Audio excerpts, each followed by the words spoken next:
وأرى هناك أخيتي بحجابها يا إخوتي، وأرى هناك أخيتي بحجابها يا إخوتي، قولي لهم يا درتي أبغي رضا الرحمن إن الحجاب بشرع. طيب، سؤال آخر: كيف أنصح زميلاتي بارتداء الحجاب؟ ذكري أولا زميلاتك أيتها الأخت الفاضلة بأن الحجاب فرض فرضه الله جل وعلا على نساء المسلمين، كما فرض الصلاة والصيام والزكاة والحج. يا أيها النبي قل لأزواجك ونسائك وبناتك، قل لأزواجك وبناتك ونساء المؤمنين. يبقى هذا أمر من الله جل وعلا للنبي صلى الله عليه وسلم أن يبلغ به أزواجه وبناته ونساء المؤمنين. فهل أنت من نساء المؤمنين؟ نعم إن شاء الله أنت من نساء المؤمنين. إذن أنت مأمورة من رب العالمين على لسان سيد المرسلين بالحجاب. أختي في الله، أنت ليه مش عايزة تتحجبي؟ أنت ليه رافضة تكريم ربنا ليكي؟ أنت ليه مصرة على حرب الله بالذنوب والمعاصي؟ أنت ليه متعاونة مع اليهود الذين يملكون بيوت الأزياء العالمية ويخرجون الموضات المضلات لتعرية المسلمات؟ هذا عواء الحاقدين من الذئاب.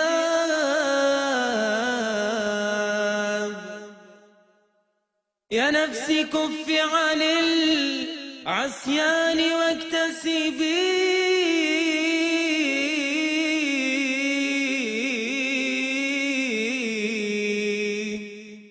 فعلا جميلا لعل الله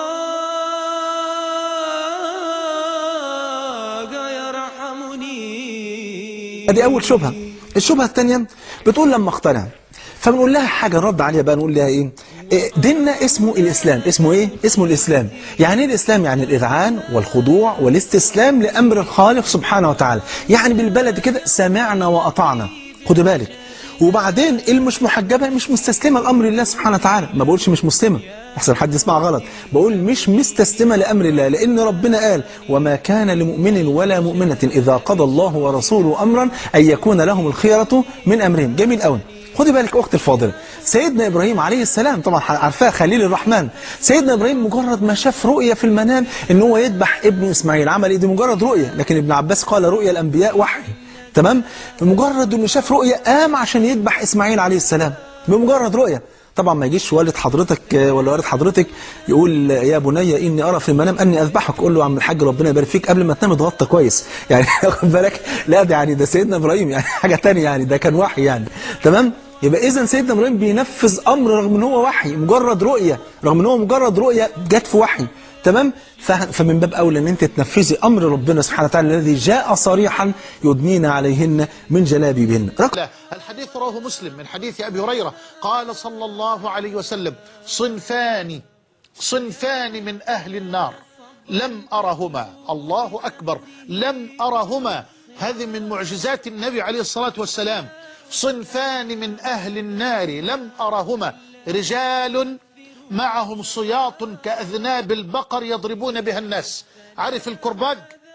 رجال معهم صياط، الصوت كأذناب البقر، يعني كذيل البقر، كذيل البقر يضرب به الناس ويعذب به الناس. ده من أهل النار إن لم يتب إلى العزيز الغفار. صنفان من أهل النار لم أرهما: رجال معهم صياط كأذناب البقر يضربون بها الناس، ونساء كاسيات عاريات مميلات مائلات رؤوسهن كأسنمة البخت المائلة لا يدخلن الجنة. لا يدخلن الجنة، ده حكم النبي مش حكم أنا. لا يدخلن الجنة ولا يجدن ريحها، وإن ريحها ليوجد من مسيرة كذا وكذا. أنت مستنية إيه؟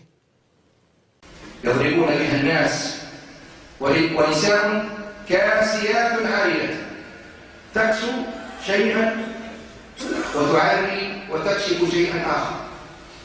كاسيات عاريات مائلات مميلات، إذا مشت تتمايل، تريد أن تفنى الرجال بمشيتها. رؤوسهن كأسنمة البخت المائلة، تمشي وتميل رأسها مع الكعكة التي فوق رأسها كاسمة البخت. البخت الإبل، البخت الإبل كاسمة البخت المائلة لا يدخلن الجنة. والله هو الذي قال ولم أقل، لا ينطق عن الهوى، لا يدخلن الجنة ولا يجدن ريحها، وإن ريحها ليوجد من مسيرة كذا وكذا.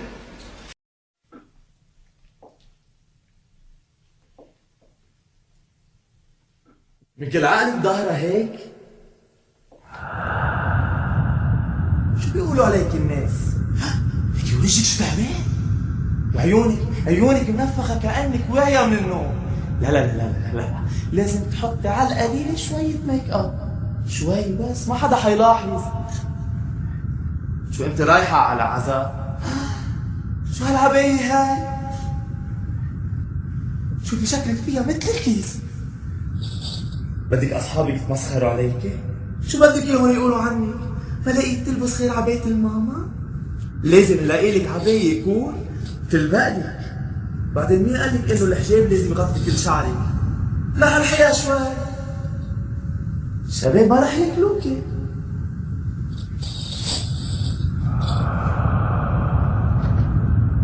شفتي؟ هلا صرت تقولوا مثل القمر، حجابك مثل ما هو. يلا يلا أنا نازلة.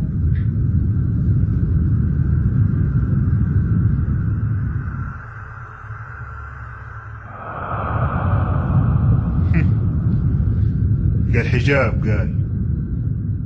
وقل للمؤمنات يغضضن من أبصارهن ويحفظن فروجهن ولا يبدين زينتهن